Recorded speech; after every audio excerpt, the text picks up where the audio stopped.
The United States Senate officially denounced her as evil. Another went to jail for making people laugh. A third was mocked as a drunk while Alzheimer's slowly destroyed her mind. 7 of Hollywood's biggest stars, destroyed by hate campaigns so calculated, so vicious, that their names became synonyms for scandal. But what if I told you every single accusation was a lie, and the real crime was that these women refused to be controlled? Ingrid Bergman, March 14, 1950. Senator Edwin C. Johnson of Colorado stood before the United States Senate and delivered a speech that would destroy an actress's career within a single afternoon. He called her a powerful influence for evil and Hollywood's apostle of degradation. He demanded she be barred from ever working in American films again. The congressional record, the official document of our government's proceedings, contains this venomous attack on a woman whose crime was falling in love. That woman was Ingrid Bergman. 2 years earlier, in 1948, Ingrid Bergman had stood at the absolute pinnacle of Hollywood stardom. She wasn't just beloved, she was revered. Audiences had watched her play Joan of Arc, bringing spiritual nobility to the screen. They'd seen her as the gentle nun in The Bells of St. Mary's, radiating wholesomeness and grace. She represented everything wholesome about American cinema, a living embodiment of virtue in an industry known for scandal. She was married to Dr. Petter Lindstrom, a respected neurosurgeon, with a daughter named Pia. Fan magazines featured her as the ideal wife and mother. But Bergman had always been drawn to serious, artistic work. When Italian director Roberto Rossellini contacted her in 1949 about collaborating on Stromboli, she saw an opportunity to push beyond Hollywood's constraints. She traveled to Italy to film on location. And there, on that volcanic island, something unexpected happened. She fell in love, not with the polished, manufactured romance of a Hollywood picture, but with real, complicated, inconvenient love. Bergman and Rossellini began an affair. She became pregnant, and she was still married. When the news broke in American newspapers, the reaction wasn't just criticism. It was a nationwide fury. Church groups organized immediately. Sermons condemned her from pulpits across the country. The hate mail began pouring in, thousands of letters calling her every vile name imaginable. Some contained outright threats against her life. One letter, preserved in her archives, simply read, "You should burn in hell for what you've done to American womanhood." Another threatened to throw acid in her face if she ever returned to the United States. Studio executives received telegrams demanding they denounce her publicly or face boycotts of all their films. And then came that day, in March. Senator Johnson's attack wasn't just political theater. It had immediate, devastating consequences. Within hours of his speech, RKO Pictures pulled her films from theaters nationwide. Movies that audiences had loved just weeks before were now considered too morally contaminated to show. The studio tore up her contracts. Other studios followed suit, publicly announcing they would never work with her. Theaters that had her name on their marquees painted over it overnight. Theater owners who refused to pull her films received bomb threats. One cinema in Atlanta that continued showing Casablanca had its windows smashed. The fury wasn't just moral outrage. It was violent, organized, and coordinated. But the Senate denouncement wasn't the worst part. Bergman's husband, Dr. Lindstrom, kept their daughter Pia in America. He told the child her mother had abandoned her. When Bergman tried to send letters, he intercepted them. Pia grew up believing her mother had chosen a man over her own child. Bergman couldn't return to America without facing complete professional annihilation. She gave birth to her son, Roberto, in Italy. After her divorce was finalized, she married Rossellini. They would eventually have 3 children together, including daughter Isabella, who would become a famous actress and model herself. For 7 years, Ingrid Bergman lived in exile. She made films in Italy with Rossellini and other European directors, creating some of her most artistically ambitious work. But American audiences couldn't see these films. American distributors wouldn't touch them. With each passing year, the industry moved on. New actresses filled her roles. Studios forgot she existed. If she didn't return soon, there would be nothing to return to. Here's what makes this story so infuriating. While Bergman was being denounced by senators and exiled from her career, male stars were engaging in identical behavior without facing any consequences whatsoever. Clark Gable had an affair with his co-star Loretta Young while filming The Call of the Wild. She became pregnant. To hide the scandal, she gave birth in secret and later pretended to adopt her own daughter. Gable never acknowledged the child. There was no Senate denouncement, no exile, no career interruption. He remained one of Hollywood's biggest stars until the day he passed away. Gary Cooper carried on a passionate affair with Patricia Neal that resulted in pregnancy. Under pressure from Cooper and the studio, Neal underwent an illegal termination, a dangerous procedure that nearly cost her life and left her emotionally devastated for years. Cooper's Catholic guilt tormented him, but his career never suffered. He won his second Oscar just a few years later. America still loved him. The double standard wasn't subtle, it was absolute. Men could have affairs, father secret children, pressure women into dangerous procedures, and their images remained untarnished. But Bergman, who fell genuinely in love and eventually married the man, was destroyed. In 1956, director Anatoly Litvak offered Bergman the lead role in Anastasia. It would be her first American film in 7 years. The role of a woman trying to reclaim her identity felt almost too perfect. When the film was released, audiences responded with overwhelming emotion.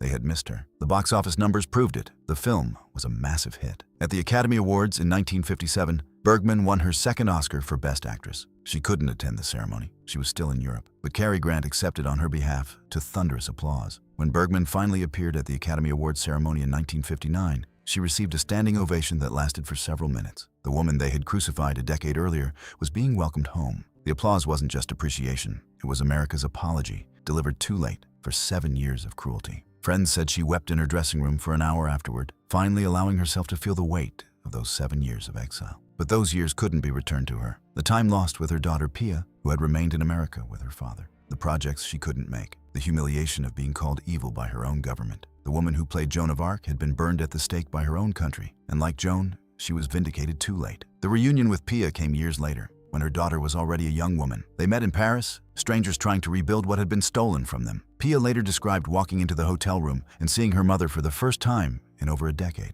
Bergman stood there, uncertain, afraid to embrace her own child. I didn't know if she'd let me touch her, Bergman later confessed to friends. They stood in silence for what felt like hours, both women crying, both knowing that Dr. Lindstrom's lies had robbed them of something that could never be fully recovered. The relationship they eventually built was loving, but haunted by those lost years, by all the birthdays and graduations and ordinary moments that Bergman had missed while exiled for the crime of falling in love. Bergman handled it with remarkable grace, but the wound never fully healed. Bergman was exiled for love that ended in marriage, but one woman faced actual imprisonment for the crime of making audiences laugh. Mae West. In 1926, Mae West was arrested, convicted, and thrown in jail. Her crime? Writing a play. But here's what makes this even more shocking. She would go on to become the highest paid woman in America, save a studio from bankruptcy, and still be considered too dangerous to employ. Mae West arrived in Hollywood in 1932 at the age of 38, which in Hollywood terms made her practically ancient for a new star. But West wasn't a conventional actress. She was a force of nature. For decades, she'd been writing, producing, and starring in her own theatrical productions in New York. She understood that she possessed something Hollywood desperately needed during the Great Depression, the ability to make audiences laugh while making them feel sophisticated and slightly scandalized. Her first film, Night After Night, gave her only a small role, but she stole every scene. When she walked into a room and the hat-check girl said, "Goodness, what beautiful diamonds," West delivered the immortal line, "Goodness had nothing to do with it, dearie." The theater erupted in laughter. Her second film, She Done Him Wrong, released in 1933, made her an overnight sensation. The film cost just $200,000 to produce and earned over $2 million, an astronomical return that literally saved Paramount Pictures from bankruptcy. Within a year, Mae West had become the highest-paid woman in America, earning more than any other female entertainer in any field. Studio head Adolph Zukor reportedly said, "Mae West saved Paramount, but within a decade, those same executives wouldn't return her phone calls. The woman who'd rescued them from financial ruin couldn't get a meeting." But West's success came with a very specific flavor that made powerful individuals extremely uncomfortable. She wrote strong female characters who enjoyed physical intimacy without shame or punishment. Her characters were smart, funny, in control, and unapologetic about their desires. They chose their partners. They weren't victims or objects. They were agents of their own pleasure. In the West's world, women had power, including the power over their own bodies. This terrified America's moral guardians. The Catholic Church's Legion of Decency, formed in 1933 specifically to combat what they saw as Hollywood's moral decay, targeted Mae West almost immediately. They organized letter-writing campaigns. They pressured theater owners. They demanded that studios stop making her films. Church leaders gave sermons specifically denouncing her, calling her a threat to American womanhood and Christian values. That jail sentence in 1926 had come from her Broadway play called SEX. The play dealt frankly with female desire and the stigma around working women. After months of successful performances, New York police raided the theater and arrested the entire cast. Mae West was charged with obscenity and corrupting public morals. She was tried, convicted, and sentenced to 10 days in the Welfare Island Penitentiary for writing a play. The courtroom scene itself was theater. When the judge asked if she had anything to say before sentencing, West stood and delivered a speech about artistic freedom that had spectators applauding until the judge threatened to clear the room. "Your Honor," she said, "I wrote a play about real women living real lives. If that's obscene, then half of New York is obscene." The prosecutor sputtered that she had corrupted public morals. West looked directly at the jury and said, "Gentlemen, if I've corrupted you, you were already pretty far gone before I came along." Even the bailiffs were trying not to smile. The judge, furious at losing control of his courtroom, added an extra day to her sentence. When she was released, she told reporters she'd had a wonderful time, had worn silk underwear beneath her prison uniform, and that the matrons had treated her beautifully. She turned even imprisonment into performance, refusing to be shamed. The following year, she wrote another play called The Drag. which dealt sympathetically with gay men at a time when such content was absolutely forbidden. The play was banned before it could open in New York. Authorities made it clear that if West attempted to produce it, she would face arrest again. In 1937, West appeared on a radio broadcast with ventriloquist Ingrid Bergman and his dummy, Charlie McCarthy. They performed a sketch about the Garden of Eden, with West as a worldly Eve trying to tempt the innocent Charlie. The sketch was playful, relatively tame by modern standards, but NBC radio was flooded with complaints from religious organizations. West was immediately banned from radio, a ban that would last for years. The pattern was set. Men faced nothing, women faced prison. Male comedians of the same era made identical jokes without facing any consequences. The Marx Brothers films were full of innuendo. W.C. Fields made constant references to drinking and questionable behavior. Abbott and Costello's routines included plenty of suggestive material. None of them were jailed. None of them were banned from radio. But in 1934, the Hays Production Code was revised with new, stricter guidelines specifically because of Mae West's films. The code now prohibited any suggestion that physical intimacy might be pleasurable for women. It forbade double entendre and suggestive language. These rules were written to silence one woman. By 1943, Hollywood studios had been so thoroughly intimidated by religious boycott threats that no major studio would hire Mae West. She was effectively blacklisted for 27 years. The woman who had saved Paramount from bankruptcy was now too dangerous to employ. Mae West never apologized, never toned herself down, never played by their rules. In 1970, at the age of 77, she returned to Hollywood for the film Myra Breckinridge. She played a talent agent with the same knowing humor, the same unapologetic attitude she'd embodied 40 years earlier. Critics were scandalized all over again. She was still dangerous, still herself. When asked if she regretted anything, she said, "Regret, darling, I'm the only one who lived exactly as I pleased." Mae West passed away in 1980 at the age of 87, having lived her entire life exactly as she chose. When she passed, her funeral drew thousands. The church refused to allow the service inside. Even in the end, she was too dangerous for their building. But those 27 years of blacklisting, that jail sentence, that radio ban, were punishments for depicting women as beings with desire and agency. Today we call it cancellation. The tools have changed. The targeting of powerful women hasn't. If these revelations are changing everything you thought you knew about old Hollywood, make sure you subscribe so you never miss our deep dives into the truth behind the glamour. Because what happened to our next star is even more disturbing. Tallulah Bankhead. Mae West was jailed for celebrating women's autonomy, but our next star was destroyed for something Hollywood considered even more dangerous, refusing to hide who she loved, regardless of gender. Tallulah Bankhead exploded onto the theater scene in the 1920s with a style that was absolutely her own. She was brilliant, outrageous, and utterly fearless. Where other actresses carefully cultivated mystery or wholesomeness, Bankhead cultivated shock. She drank bourbon straight. She cursed like a sailor. She threw legendary parties. And she made absolutely no effort to hide the fact that she was romantically and physically involved with both men and women. In an era when any hint of same-gender attraction could destroy a career instantly, Tallulah Bankhead lived openly. She referred to all her lovers, regardless of gender, with the affectionate term, darling. When asked about her personal life, she would laugh and say something outrageous rather than deny anything. She was the worst nightmare of studio publicity departments, a woman who refused to lie. By the early 1930s, Bankhead's stage career in New York and London had made her famous. Paramount Pictures signed her to a contract, hoping she could become their answer to Greta Garbo. They put her in several films. She was magnetic on screen,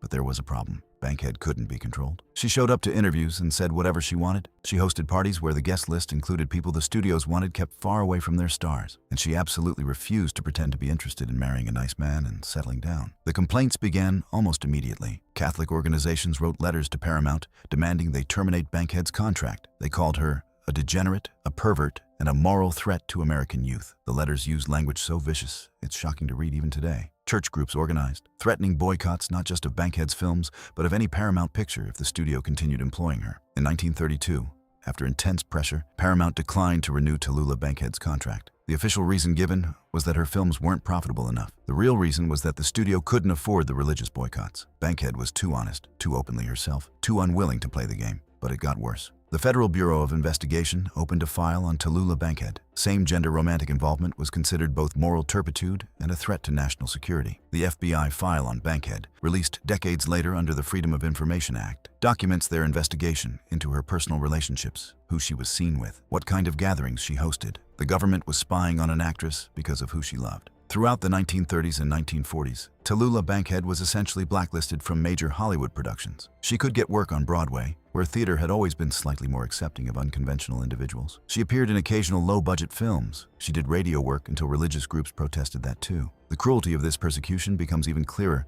when you compare Bankhead's treatment to that of male stars. Cary Grant, one of Hollywood's biggest stars, was widely rumored to be involved in romantic relationships with men, including a long relationship with actor Randolph Scott, with whom he shared a home for years. The studios protected Grant completely. They arranged publicity dates with women. They manufactured stories about his romantic interest in his female co-stars. When Grant did marry, it was seen as confirming his heterosexuality, regardless of the reality. His career not only survived, but flourished because the studio system actively worked to hide what would have destroyed Bankhead for openly living. The same protection extended to other male stars with rumored or known same-gender attractions. Studios would arrange lavender marriages, marriages of convenience designed purely to deflect speculation. Rock Hudson, William Haynes, and others were offered this escape hatch. Cooperate with the lie, and your career continues. Refuse to lie and face destruction. Tallulah Bankhead refused the lie. She wouldn't enter a fake marriage. She wouldn't stop using the word darling for everyone. She wouldn't deny who she was. And for that honesty, she paid with her Hollywood career. There was one moment of vindication. In 1944, director Alfred Hitchcock cast Bankhead in Lifeboat, a tense wartime thriller filmed entirely in a single lifeboat set. Bankhead gave one of the finest performances of her career,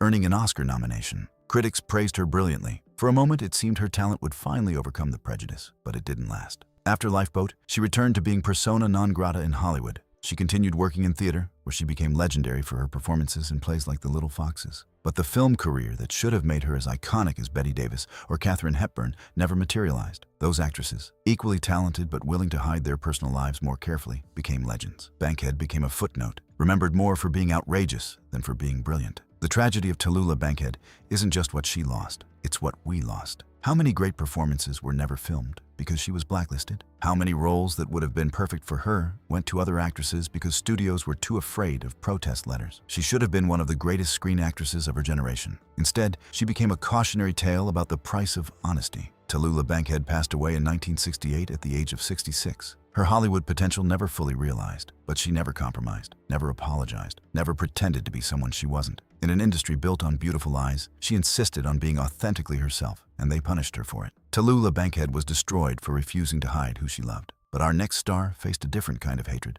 one based purely on suspicion, paranoia, and the fact that she had a foreign accent. Hedy Lamarr.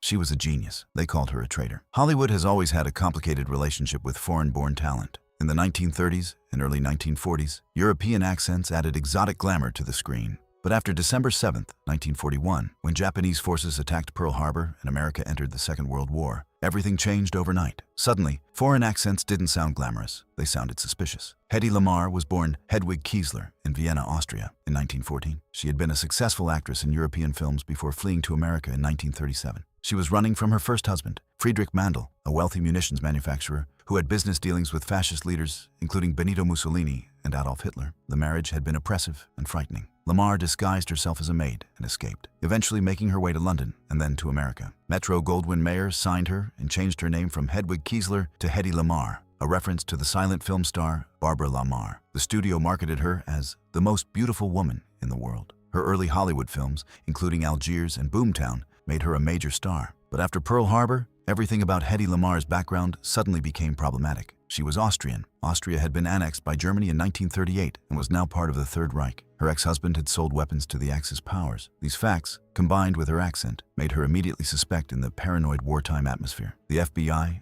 opened an investigation into Hedy Lamarr. The investigation files, released decades later, show agents tracking her movements, interviewing her associates, trying to determine if she might be an enemy agent. Gossip columnists Hedda Hopper and Luella Parsons began publishing veiled suggestions about her loyalty. They would write things like, some stars with foreign backgrounds needed to prove their patriotism more actively, making it clear they were talking about Lamarr without naming her directly. The studios panicked. Metro-Goldwyn-Mayer pressured Lamarr to make very public demonstrations of her American loyalty. They sent her on war bond tours, where she would appear before massive crowds, urging Americans to buy bonds to support the troops. She raised millions of dollars. She gave speech after speech about her love for America and her hatred of the fascist regime that had taken over her homeland. But the whispers continued. What was she really doing while America was at war? What makes this story truly remarkable is what Hedy Lamarr was actually doing during this time when she was being investigated as a possible traitor. Lamarr had an extraordinary mind. Her forced attendance at her husband's dinner parties with weapons manufacturers had given her unexpected insight into military technology and communication systems. She understood that one of the biggest problems with radio-controlled torpedoes was that enemy forces could jam the radio signals, rendering the weapons useless. Working with composer George Antheil, Lamarr developed a frequency-hopping technology. The two would meet at Lamarr's home, spreading blueprints across her dining room table while her young children played in the next room. Antheil later described how Lamarr's mind worked. She could visualize complex mechanical systems the way other people visualized faces. She'd sketch designs on napkins during dinner parties. She told Antheil she wanted to do something that mattered, something beyond playing the exotic beauty on screen. "I'm so tired of being looked at," she confessed. "I want to be listened to." The frequency hopping system was her answer, a technology so sophisticated that even trained engineers initially couldn't understand how an actress had conceived it. But that was exactly the problem. They couldn't believe a beautiful woman could also be brilliant. The system would rapidly switch between multiple frequencies in a pattern known only to the transmitter and receiver. Enemy forces trying to jam the signal wouldn't be able to keep up with the constant switching. In August 1942,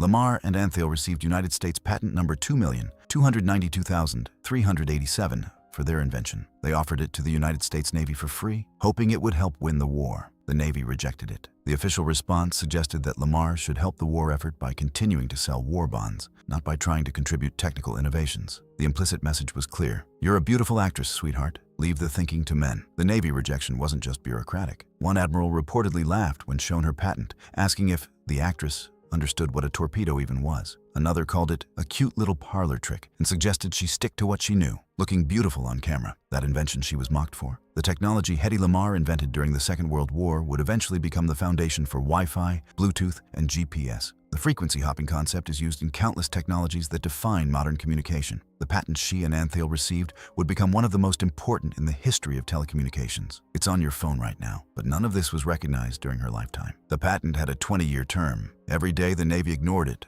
was a day closer to expiration. When they finally used the technology in the 1960s, her patent was already gone. She'd been right, but she'd run out of time. Her patent expired in 1959, and when the technology became commercially valuable decades later, Lamarr received no financial compensation. She had given the patent to the war effort for free, and by the time corporations made billions from variations of her invention, she no longer had any legal claim. Years later, when the Navy finally implemented her technology during the Cuban Missile Crisis, they didn't inform her. She read about it in a technical journal, her own invention described without her name attached. Even in recognition, she was erased. The FBI investigation concluded that Lamarr wasn't a spy, but the suspicion never fully left her. Throughout the 1950s, as her beauty began to fade according to Hollywood's brutal standards, she found it increasingly difficult to get good roles. In the 1950s and early 1960s, Lamarr was arrested multiple times for shoplifting small items from department stores. The arrests were devastating to her reputation and were used to confirm what gossip columnists had been suggesting for years, that she was unstable, that there was something wrong with her, that perhaps people had been right to question her all along. Hedy Lamarr spent her final decades living reclusively in Florida. She avoided public appearances and gave few interviews. In 1997, 3 years before she passed away, the Electronic Frontier Foundation finally gave her and George Antheil a special award recognizing their pioneering invention. She was 83 years old. She had waited more than 50 years for recognition. When they offered to bring her to the ceremony, she declined. She was nearly blind and didn't want to be photographed. "Let them remember me beautifully," she said. She'd spent her whole life being told that's all she was. Even at the end, she couldn't escape it. In her acceptance speech, delivered by phone, her voice breaking, she said, "I was told I was just a pretty face. I always knew there was more." She passed away on January 19, 2000, at the age of 85. Her obituaries focused on her beauty and her films, with only brief mentions of her inventions. The woman who had been investigated as a possible traitor while inventing technology that would help win the Cold War and create the digital age never received the recognition she deserved. While suspected of helping the enemy, Hedy Lamarr was actually inventing technology to defeat them. While being dismissed as just a beautiful face, she was proving herself to be a legitimate scientific mind. The hatred directed at her wasn't based on anything she actually did. It was based on where she was born, how she sounded, and who she had been married to before escaping to freedom. Lamarr proved her loyalty with her genius. Crawford never got the chance. Joan Crawford, May 10, 1977. Joan Crawford passed away peacefully in her Manhattan apartment. Exactly 1 year later, her daughter published a book that would destroy her completely. Crawford couldn't defend herself. She couldn't provide context. She couldn't challenge a single claim. She was judged, convicted, and erased, without ever getting to speak. During her lifetime, Joan Crawford was known for two things: her extraordinary professionalism, and her carefully cultivated image as a devoted mother. From the 1920s through the 1970s, Crawford was one of Hollywood's most enduring stars. She won an Oscar for Mildred Pierce. She transitioned successfully from silent films to talkies, from ingenue roles to complex character parts. She worked constantly, never resting on past success, always pushing herself to deliver perfect performances. Fan magazines throughout the 1940s, 1950s, and 1960s regularly featured Crawford at home with her 4 adopted children: Christina, adopted in 1939, Christopher in 1943, and twins Kathy and Cindy in 1947. The articles showed a meticulously organized household, well-disciplined children, and a mother who somehow balanced a demanding career with maternal devotion. When Joan Crawford passed away in May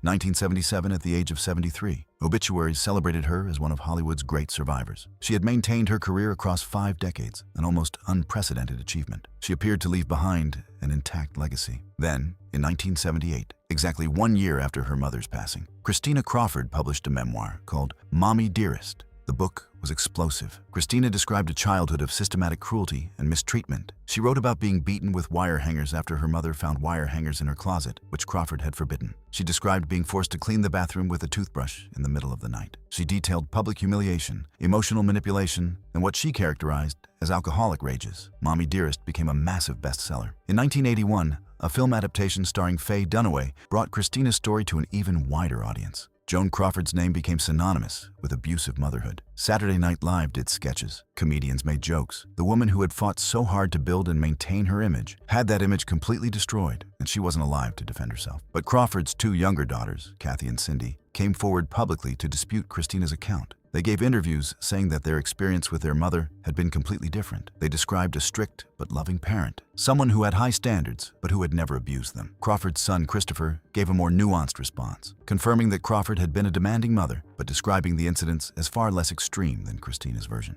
Here's what we do know for certain. Joan Crawford was absolutely a perfectionist. Everyone who ever worked with her confirmed that she demanded excellence from herself and from everyone around her.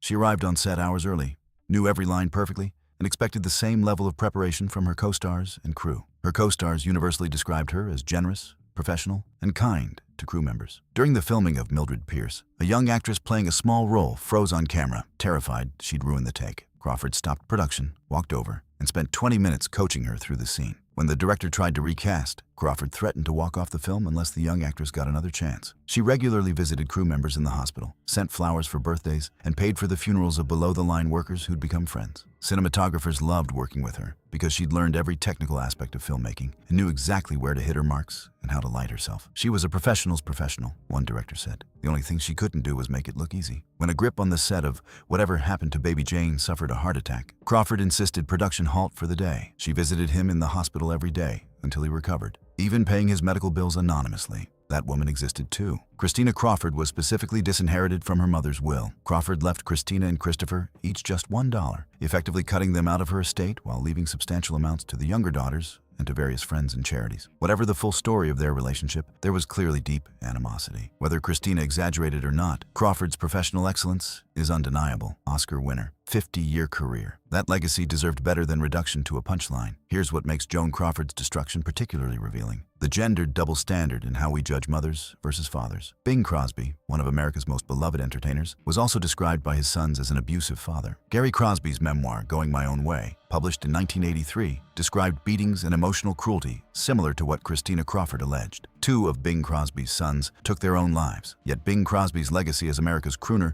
remained largely intact. People continued to play his music at Christmas. His films continued to air. His name didn't become a punchline. Joan Crawford's entire legacy was reduced to Mommy Dearest. Her Oscar-winning performance in Mildred Pierce, her groundbreaking transition from silent to talkies, her 5 decades of professional excellence, all of it was erased by one daughter's memoir. A posthumous attack is inherently unfair because the accused cannot respond. Crawford couldn't provide context, couldn't explain her side, couldn't challenge any of Christina's claims. Whether Crawford was a difficult mother or something worse, one truth is undeniable: mothers are judged with a brutality that fathers never face. In 2024, female politicians are still destroyed for personal choices that male politicians are forgiven for. In 2022, Christina Crawford's book was still selling. Joan's films are still watched. But when people hear Joan Crawford, they think wire hangers, not Oscar winner. Christina got the last word. Joan never got a word at all. And that, more than any abuse allegation, is the real tragedy. Joan Crawford's story shows how quickly a legacy can be destroyed. What do you think about her case? And which of these 7 stories has shocked you most so far? Let us know in the comments, and tell us what other old Hollywood secrets we should investigate next. Because our final 2 women faced horrors that were absolutely, unquestionably real. Frances Farmer. At least Crawford's story is debatable. What happened to Frances Farmer is documented cruelty. Frances Farmer should have been one of the greatest actresses of her generation. In the late 1930s, she was stunningly talented, breathtakingly beautiful, and intellectually formidable. She had studied acting with the legendary Lee Strasberg at the Group Theater in New York, bringing method acting techniques to Hollywood years before Marlon Brando would make them famous. She won a Golden Globe for her work. Critics praised her performances. She had everything needed for lasting stardom. But Frances Farmer had one fatal flaw by Hollywood standards. She refused to play the game. She publicly criticized the superficiality of Hollywood filmmaking. She gave interviews where she questioned American capitalism and materialism. She talked about the emptiness she felt despite her success, the sense that making movies was meaningless compared to doing serious theater work. Studios started calling her difficult. The label was applied to any woman who questioned authority, demanded better material, or expressed opinions about anything beyond fashion and beauty tips. For Frances Farmer, being called difficult meant she was brilliant, principled, and honest. For Hollywood, it meant she needed to be controlled. In 1942 and 1943, Farmer was arrested multiple times. The charges included drunk driving, violating parole, and allegedly assaulting a police officer during one arrest. The details of these incidents are contested, with some accounts suggesting the police used excessive force and that Farmer's resistance was self-defense rather than assault. But the arrests gave her mother, Lillian Farmer, the opening she needed. In January 1944, Lillian Farmer petitioned the court to have her daughter committed to Western State Hospital for the Insane in Washington State. A judge agreed. Frances Farmer, at 30 years old, was diagnosed with paranoid schizophrenia and institutionalized. The day they took her to Western State Hospital haunts everyone who witnessed it. Farmer was dragged from the courtroom screaming that she wasn't crazy, that this was her mother's revenge, that someone needed to listen. Newspaper photographers caught every moment, the struggling, the terror in her eyes, the way she tried to reason with the orderlies as they forced her into the ambulance. One photographer later said he put his camera down because it felt too cruel to keep shooting. When Farmer arrived at the hospital, the intake nurse noted in her file, "Patient is articulate, intelligent, and insists she has been wrongly committed, appears oriented and rational, but diagnosis stands." That note would remain in her file, unexamined, while doctors administered treatments designed to break her resistance. They documented her sanity, even as they destroyed it. The diagnosis, paranoid schizophrenia. The symptoms? She was angry. She questioned authority. She refused to obey. In 1944, for a woman, that was enough to be called insane. What happened to Frances Farmer over the next 5 years is documented in hospital records, though some records were destroyed or lost. She underwent insulin shock therapy, a brutal treatment where patients were injected with massive doses of insulin to induce comas. The procedure was agonizing and often caused permanent neurological damage. Patients described it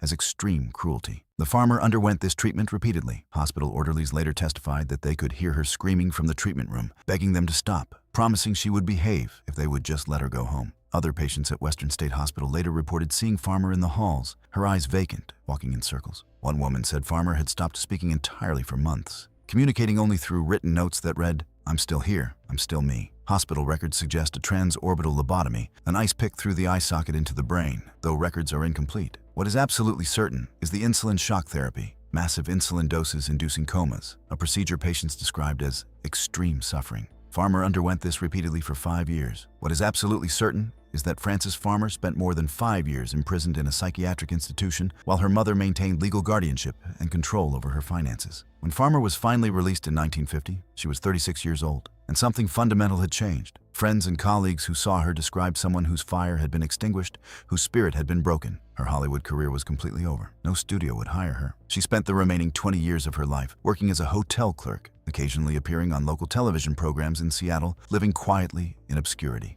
Despite everything, Frances Farmer never lost her intelligence. In her final TV appearances, flashes of her brilliance would emerge. A perfect line reading, a moment of wit that reminded viewers what Hollywood had destroyed. She published an autobiography in 1970 that presented a sanitized version of events, likely because she was too traumatized to fully confront what had been done to her. Frances Farmer passed away from cancer in 1970 at the age of 56. The brilliant, fiery woman who had challenged Hollywood's superficiality had been systematically destroyed by the very institutions that claimed to be helping her. Women who were angry, outspoken, unconventional, or simply unwilling to accept male authority were labeled mentally ill. Psychiatry was weaponized against them. Weaponized. Treatments that would now be recognized as inhumane were administered in the name of healing. For women in that era, being difficult meant you weren't compliant, weren't controllable, weren't properly submissive. What Frances Farmer could have been haunts anyone who studies her story. The roles she could have played, the influence she could have had on American acting, the films that might have become classics, all of it was stolen from her through institutionalization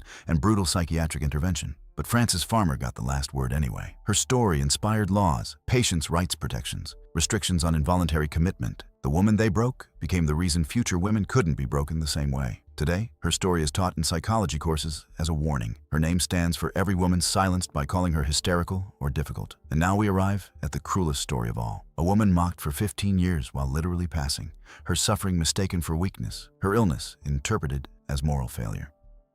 Rita Hayworth.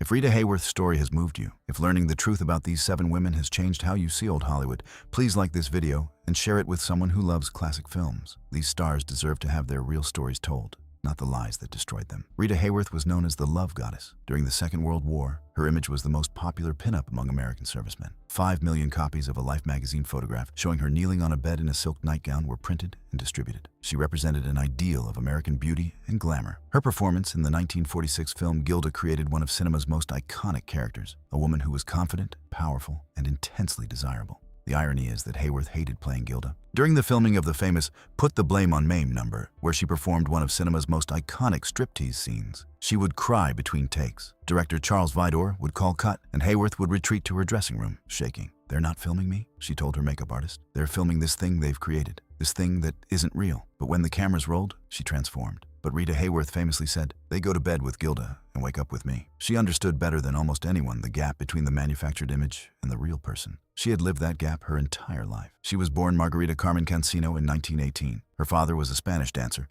Her mother was of Irish and English descent. Young Margarita had dark hair, Spanish features, and a naturally lower hairline. When Hollywood discovered her, studio executives saw potentials but decided she looked too ethnic for leading roles. They changed her name from Margarita Cancino to Rita Hayworth. They subjected her to painful electrolysis treatments to permanently raise her hairline and make her forehead appear larger and more Anglo. They dyed her black hair auburn. They transformed her physical appearance to erase her heritage and make her acceptable to white American audiences. She spent her life trying to reconcile the woman she was with, the image everyone expected her to be. She married 5 times, searching for someone who could see past Gilda to the real person. All 5 marriages ended in divorce. She did struggle with alcohol during the 1950s, a fact that would later be used against her in the cruelest possible way. In the early 1960s, when Rita Hayworth was only in her early to mid-40s, people who worked with her began noticing changes. She would forget her lines on film sets. She would seem confused about where she was or what scene she was supposed to be filming. Sometimes she didn't seem to recognize people she had worked with before. She would become disoriented,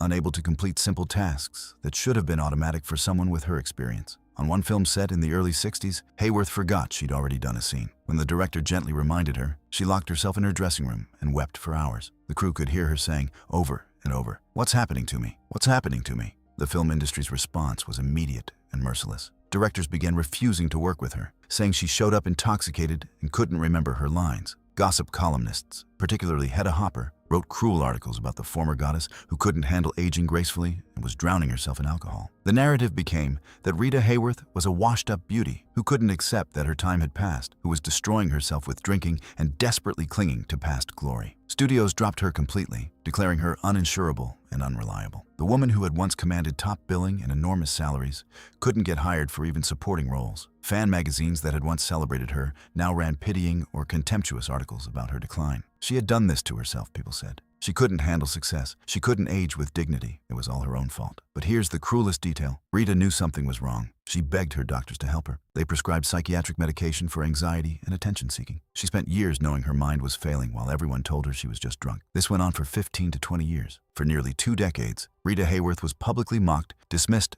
and abandoned, characterized as a pathetic drunk who had wasted her talent and beauty. Every stumble was noted. Every confused moment was used as evidence of her moral failure and self-destruction. How many aging actresses today have their struggles dismissed as drama rather than investigated as illness? In 1980, Rita Hayworth's daughter, Princess Yasmin Aga Khan, finally pushed for proper medical evaluation. Yasmin had been watching her mother's decline with increasing concern, knowing that something was fundamentally wrong beyond simple alcoholism. Doctors performed a thorough neurological evaluation. The diagnosis was early-onset Alzheimer's disease. Rita Hayworth had been suffering from Alzheimer's since her early to mid-50s. Every forgotten line, every moment of confusion, every instance where she seemed disoriented or unable to recognize people, all of it had been symptoms of a degenerative brain disease. not intoxication. For 15 to 20 years, she had been mocked and abandoned for having an illness. Yes, Rita Hayworth had struggled with alcohol earlier in her life. That is documented and true. But the behavioral changes that destroyed her career in the 1960s and 1970s were not caused by drinking. They were caused by a disease that was progressively destroying her brain, and no one recognized it. Instead, they assumed the worst and treated her with contempt. After the diagnosis, Princess Yasmin became a passionate advocate for Alzheimer's awareness. She worked tirelessly to destigmatize the disease and raise money for research. Rita Hayworth became one of the first major celebrity faces of Alzheimer's, helping bring public attention to a disease that had been poorly understood and rarely discussed. But for Rita Hayworth herself, this recognition came too late. The disease continued its relentless progression. Over the years, it erased her memories. She forgot Gilda, the role that had defined her career. She forgot about Hollywood. She forgot the manufactured image that had been imposed on her. The disease stripped away everything, including the false identity that studios had created. There is a terrible poetry to this. The woman who had said, "They go to bed with Gilda and wake up with me," spent her final years forgetting Gilda entirely. The manufactured persona, the dyed hair, the altered features, the Spanish heritage that had been erased, all of it disappeared from her memory. In the cruelest possible way, Rita Hayworth was finally freed from being Gilda. But the price was forgetting everything else too. Rita Hayworth passed away on February 14th, 1987. It was Valentine's Day, a detail that feels almost too symbolic. The woman millions had loved, whose image had represented romance and desire, whose face had comforted soldiers far from home during the war, passed away having forgotten love, having forgotten being loved, having forgotten almost everything. Yasmin was with her at the end. Rita didn't recognize her daughter, but Yasmin held her hand and sang the Spanish lullabies Rita's mother had sung to her as a child, the heritage Hollywood had tried to erase. For 15 to 20 years before her diagnosis, Hollywood and the American public mocked Rita Hayworth for symptoms of Alzheimer's disease. They showed no compassion, no curiosity about what might actually be wrong, no willingness to consider that something beyond personal weakness might be causing her difficulties. They simply judged her, condemned her, and abandoned her. Once a woman was no longer useful, once her beauty had faded according to Hollywood's brutal standards, she was discarded. And if she struggled in any way, it was interpreted as personal failure rather than circumstance or illness. She was given no benefit of the doubt, no compassion, no second chances. These 7 women weren't the monsters, the traitors, the perverts, the drunks, the has-beens that America called them. They were human beings in an impossible system, a system designed to build them up as goddesses and then destroy them the moment they showed themselves to be human. Their crimes weren't actually crimes. Ingrid Bergman fell in love. Mae West wrote funny, strong female characters who enjoyed physical intimacy.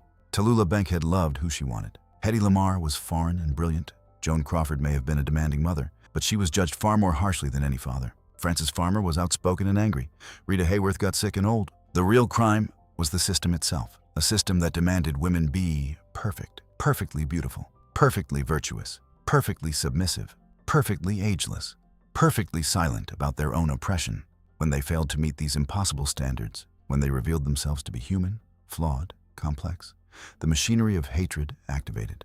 Every scandalous woman was just a woman who refused to obey. Every difficult star was just demanding the respect given freely to men. Every has-been was just a woman who dared to age in an industry that worshipped youth, but only in women. The real villains of old Hollywood weren't these 7 women. The real villains were the studio heads who built pedestals and then pushed women off them, the gossip columnists who weaponized their pens specifically against female stars, the morality crusaders who controlled women's bodies and choices, the psychiatric establishment that institutionalized rebellious women, the government that denounced women on Senate floors for behavior it ignored in men, the legal system that jailed women for art allowed men to create freely. These 7 women deserved better. They deserved the truth, and we owe it to them, and to ourselves, to finally tell it. The saddest part, not one of these 7 women lived to see full vindication. Bergman came closest with her standing ovation, but she never got back those 7 years with Pia. The others passed away before the world understood what had been done to them. Their redemption came too late for them to feel it. When you watch Casablanca now, remember that Ingrid Bergman was exiled from America for falling in love. When you see clips of Mae West, remember she spent time in jail for making people laugh. When you think of Gilda, remember that Rita Hayworth was mocked as she forgot everything, including that famous role. When you use Wi-Fi, remember that Hedy Lamarr invented the technology but passed away in financial difficulty because no one took her seriously as an inventor. The aftermath of these 7 stories reveals something important. Ingrid Bergman's exile eventually led to changes in how Hollywood treated foreign relationships. Mae West's blacklisting made studios more cautious about morality clauses after several lawsuits. Tallulah Bankhead's refusal to hide paved the way for future generations to live more openly. Hedy Lamarr's patent story became a rallying cry for women in STEM fields. Joan Crawford's posthumous destruction led to conversations about gendered parenting standards that continue today. Frances Farmer's institutionalization inspired the mental health patients' rights movement of the 1970s. Rita Hayworth's diagnosis made Alzheimer's disease a household name, and drove research funding. These women didn't just suffer, they changed things. Their persecution became case studies in what not to do. Their stories became warnings. The system that destroyed them eventually had to answer for what it had done. That's why we're still talking about them. That's why their stories still matter. Because progress isn't inevitable. It's built on the backs of people who refuse to be silent, even when silence would have saved them. The next time someone calls a powerful woman difficult, remember Frances Farmer. The next time someone mocks a woman for aging, remember Rita Hayworth. The next time someone tells you to hide who you love, remember Tallulah Bankhead. These 7 women were revolutionaries whether they meant to be or not. They refused to be perfect. They insisted on being human, and Hollywood and America punished them for it. But we don't have to. We can tell their true stories. We can honor their courage. We can learn from their suffering, and we can make sure it never happens again. Until next time, this is the Golden Age Files, where we honor the full, complicated, beautiful, courageous humanity of the women who built Hollywood and who Hollywood tried to destroy. Thank you for watching, and thank you for caring about the truth.